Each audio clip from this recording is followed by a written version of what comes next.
അവനവൻ കുരുക്കുന്ന കുരുക്കഴിച്ചെടുക്കുമ്പം കുലുമാൽ, പരസ്പരം കുഴിക്കുന്ന കുഴികളിൽ പതിക്കുമ്പം കുലുമാൽ. എന്താടാ ശങ്കര കിടന്നലറി വിളിക്കുന്നത്? എന്താ സാർ, സാറിന്റെ മുഖത്തൊരു വിഷമം. മാനേജർ വേണം, മാനേജർ വേണം, മാനേജർ വേണം, മാനേജർ വേണം.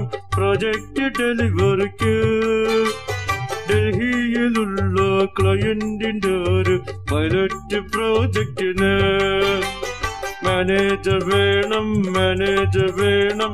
പ്രോജക്റ്റ് ഡെലിവറിക്ക് ഡൽഹിയിലുള്ള ക്ലയന്റിന്റെ ഒരു പൈലറ്റ് പ്രോജക്റ്റിന്. SAPൽ 10 വർഷം എക്സ്പീരിയൻസ് ഉള്ള ഒരു ഡെലിവറി മാനേജറിനെ എവിടുന്ന് കിട്ടാനാ? വാ സാറ് വിഷമിക്കണ്ട, ഓർക്കൗട്ടിലും ഫേസ്ബുക്കിലും ഒന്ന് തപ്പി നോക്ക്, ഏതെങ്കിലും കോന്തനെ കിട്ടാതിരിക്കില്ല. പിന്നെ ഞാൻ വന്ന കാര്യം പുറത്തൊരുത്തൻ കുറെ നേരമായി സാറിനെ കാണണം സാറിനെ കാണണം എന്ന് പറഞ്ഞ് ബഹളം വയ്ക്കുന്നു. അകത്തേക്ക് വിടട്ടെ സാർ? എന്തൊരു നാറ്റം, നീ മദ്യപിച്ചിട്ടുണ്ടല്ലേ? വാ കുറച്ച് സാറിനും വേണോ? നടനാ. എടോ, ജോലി സമയത്ത് മദ്യപിക്കരുതെന്ന് ഞാൻ പലവട്ടം പറഞ്ഞിട്ടില്ലേ? ഇനി ഇതാവർത്തിച്ചാൽ എന്റെ മുടിപ്പൂര അമ്മച്ചിയാണ് സത്യം. നിന്നെ ഞാൻ ഡിസ്മിസ് ചെയ്യും. വാ അപ്പൊ സാറ് ജോലി സമയത്ത് മദ്യപിക്കണതാ? എടാ, അതിന് വൈകിട്ട് 5 മണി കഴിഞ്ഞല്ലേ ഞാൻ ഹാപ്പി അവറിന് പോകാറുള്ളൂ. സാറേ എനിക്കൊരു സംശയം, ഞാൻ ആരാ ഇവിടത്തെ? എന്തോ സംശയം? നീ ഇവിടുത്തെ പ്യൂൺ. ശരി, സമ്മതിച്ച്. എന്റെ ജോലി സമയം എപ്പോഴാ? രാവിലെ 8 മുതൽ വൈകിട്ട് 5 വരെ. ഓക്കെ, അപ്പൊ സാർ ആരാ ഇവിടത്തെ? ഞാൻ ഈ സ്ഥാപനത്തിന്റെ ഓണർ. വൈകിട്ട് 5 മണി കഴിഞ്ഞ് സാർ ഈ സ്ഥാപനത്തിന്റെ ഓണർ അല്ലാതാകുമോ? ഇല്ലല്ലോ.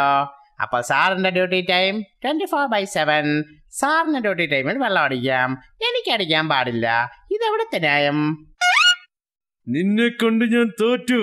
നീ പോയി പുറത്ത് നിൽക്കണവനെ ഇങ്ങോട്ട് വിളിച്ചോണ്ട് വാ. അങ്ങനെയെങ്കിലും നിന്റെ ശല്യം ഒന്ന് ഒഴിഞ്ഞു കിട്ടുമല്ലോ. അങ്ങനെ വഴിക്ക് വാ. എടേ എടേ എടേ, നീ അകത്ത് വാടേ.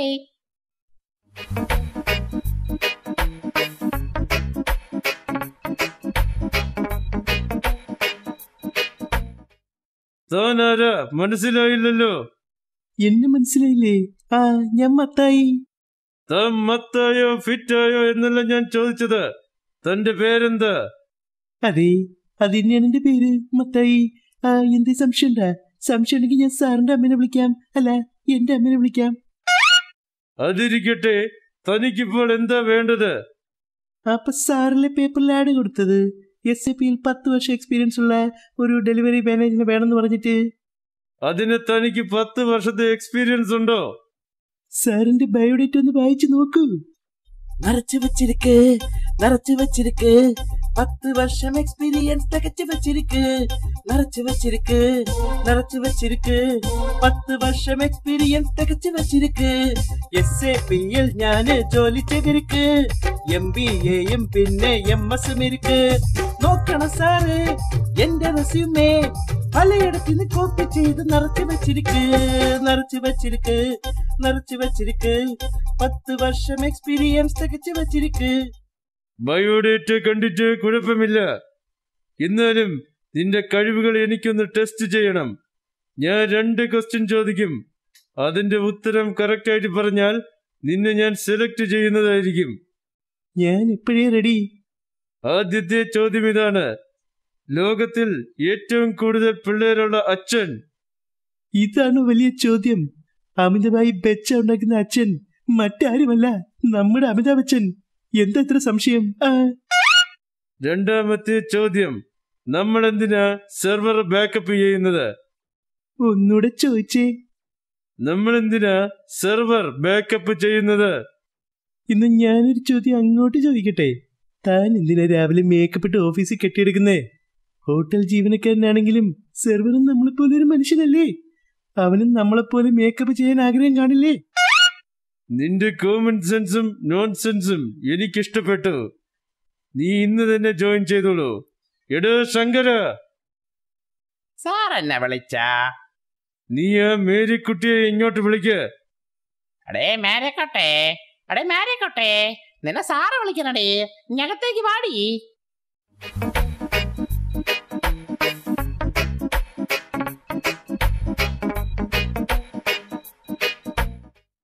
என்ன சார் சொல்லுங்க.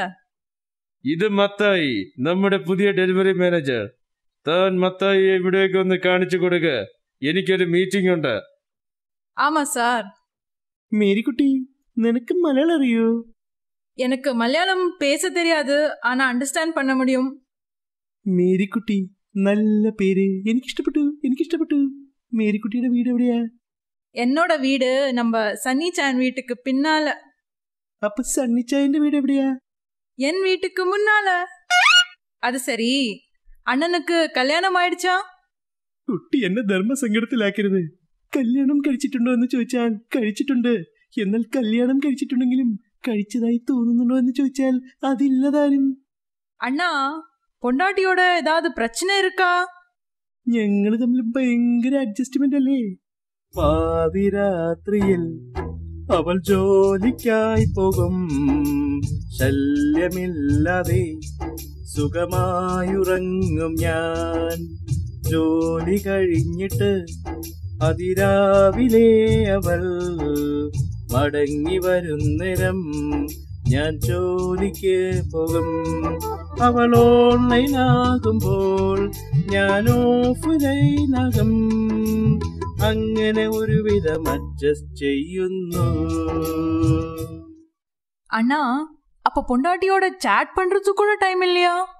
ചാറ്റ് പോയിട്ട് ചീറ്റ് ചെയ്യാൻ പോലും ഒരു അവസരം കിട്ടുന്നില്ല കുട്ടി. அண்ணா, கவலைப்படாதீங்க. நான் ஒரு கான்ஃபரன்ஸ் பிரிட்ஜ் செட்டப் பண்றேன். நான் அண்ணிய பிரிட்ஜில் வர சொல்றேன். എന്നിട്ട് വേണം അവൾ എന്നെ ബ്രിഡ്ജിൽ നിന്ന് തള്ളിയിട്ട് കൊല്ലാൻ. അങ്ങനെ ഇപ്പൊ അവള് സൂയിക്കണ്ട. അവരുടെ അടുത്ത് വല്ല ബീച്ചിലോ ബാറിലോ വരാൻ പറഞ്ഞാ പോരെ? ബ്രിഡ്ജിൽ തന്നെ വരണോ?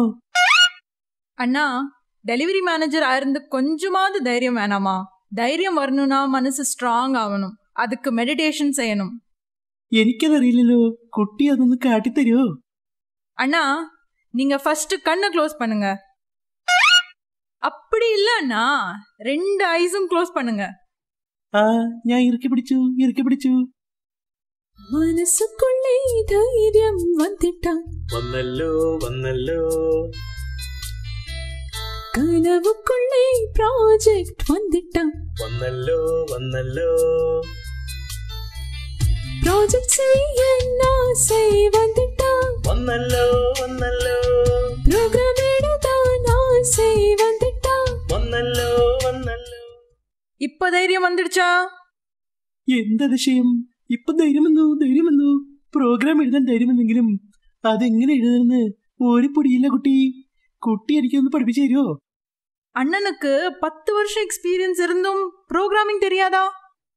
അത് ഡെലിവറിയിലല്ലേ? நான் போறேன், எனக்கு கொஞ்சம் வேலை இருக்கு. എന്റെ പൊന്നു മേരിക്കുട്ടിയല്ലേ, പ്ലീസ് പഠിപ്പിച്ചു തന്നിട്ട് പോവൂ കുട്ടി.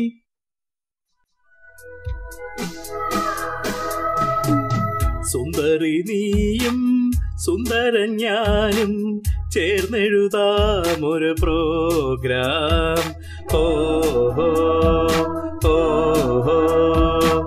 സുന്ദരൻ നീയും സുന്ദരൻ ഞാനും ചേർന്നെഴുതാം ഒരു പ്രോഗ്രാം. കണ്ണ് സ്ക്രീനിൽ വച്ച് കൈ കീബോർഡിൽ വച്ച് ബെഞ്ചിൽ കൈയും വച്ച് ചിന്തിക്കും നേരം സുന്ദരി നീയും സുന്ദരൻ ഞാനും ചേർന്നെഴുതാം ഒരു പ്രോഗ്രാം. ഓ